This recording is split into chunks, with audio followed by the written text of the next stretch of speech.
Sam Altman and Elon Musk have both predicted that AI will eliminate most human jobs. Altman telling a Federal Reserve meeting that customer support will be, quote, totally gone. Musk declaring that AI and robots will replace all jobs, and working will be optional. Researchers gave 240 real paid jobs to the best AI models available, including the one Altman's company makes. And the best model succeeded at 3.75% of them. So that number is from the Remote Labor Index. It's the first benchmark built specifically to test what those predictions actually mean in practice.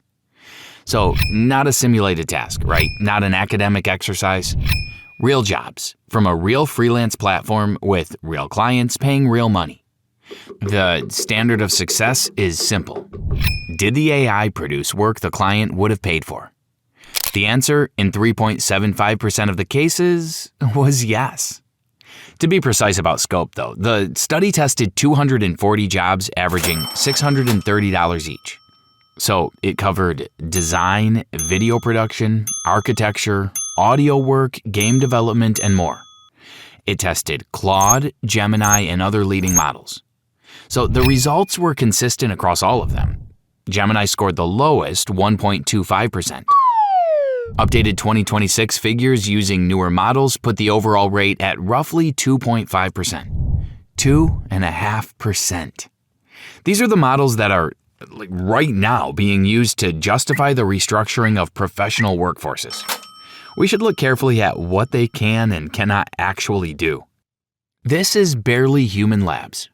We look at what the technology actually does, not what the press release says it does. Subscribe if that distinction matters to you.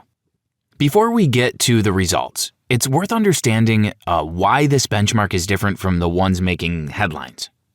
For the past 3 years, AI models have been setting records on standardized tests, like the bar exam, medical licensing, graduate admissions, math competitions. These are real results, and they've been widely reported. The problem is that a benchmark designed to test knowledge is not the same as a benchmark designed to test work. A bar exam tests legal knowledge across known domains. An actual lawyer produces documents specific to a client's situation, coordinates with multiple parties, interprets ambiguous instructions, and delivers work in the exact format the client needs. These are different tasks.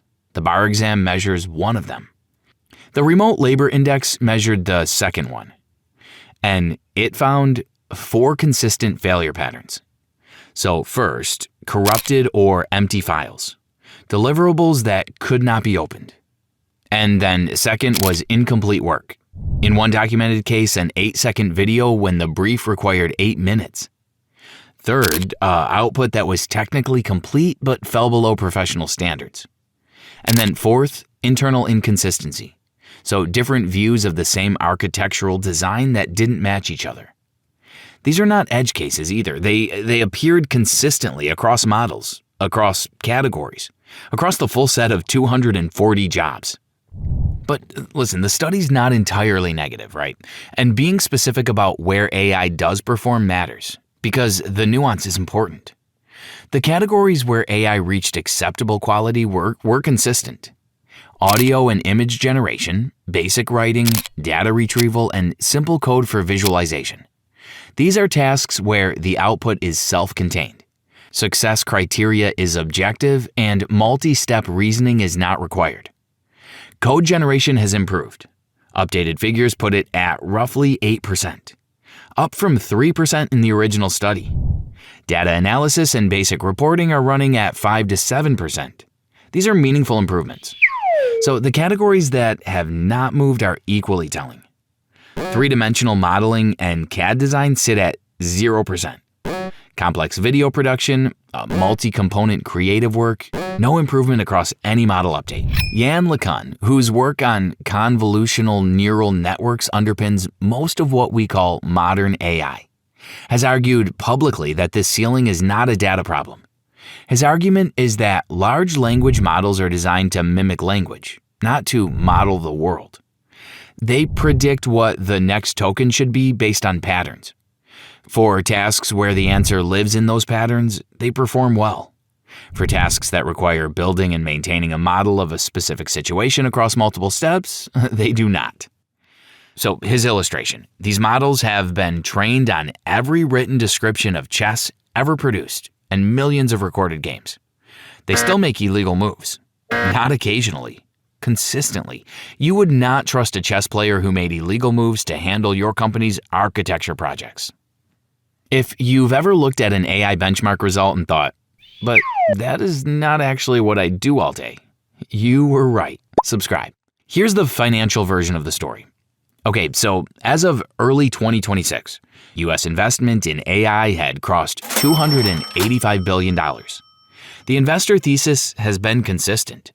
AI will automate professional work at scale and reduce the cost of production across industries. And that thesis has driven valuations that make the AI sector the largest capital concentration in American financial history. The Remote Labor Index says the technology underpinning that thesis is running at 2.5%.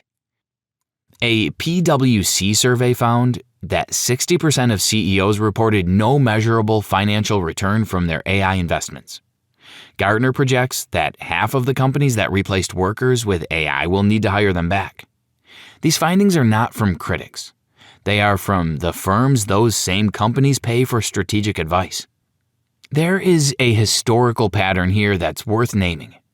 Every generation of AI research since the 1950s has believed its technique was the one that would produce transformative general-purpose intelligence. Each generation was wrong about the timeline. Some were wrong about the architecture. What is different this time is the scale of capital committed to the prediction, and the speed at which workforce decisions have been made on the basis of it. The specific risk is not that AI will fail permanently.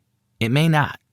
The risk is that the distance between where the technology is and where the investment thesis requires it to be is being obscured by benchmark scores that don't measure the thing that matters.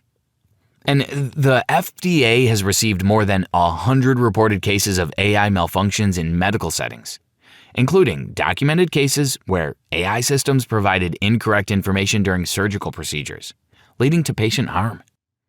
And listen, these are not warnings about a future risk. They are documented incidents in a field that has already deployed the technology. So we're not at the point where AI replaces professional judgment at scale. That is what the 2.5% number means. It may change, but the decisions being made today should be based on the number today, not the number that was promised. 3 things worth knowing. The benchmark is public and live. RemoteLabor.ai is updated as new models are released. If you want to know whether the system your company is deploying actually performs at the level being advertised, the data is there. And most of the executives who made the decisions that cut your team didn't look at it. The failure rate is not uniform. Code at 8% is different from design at 0.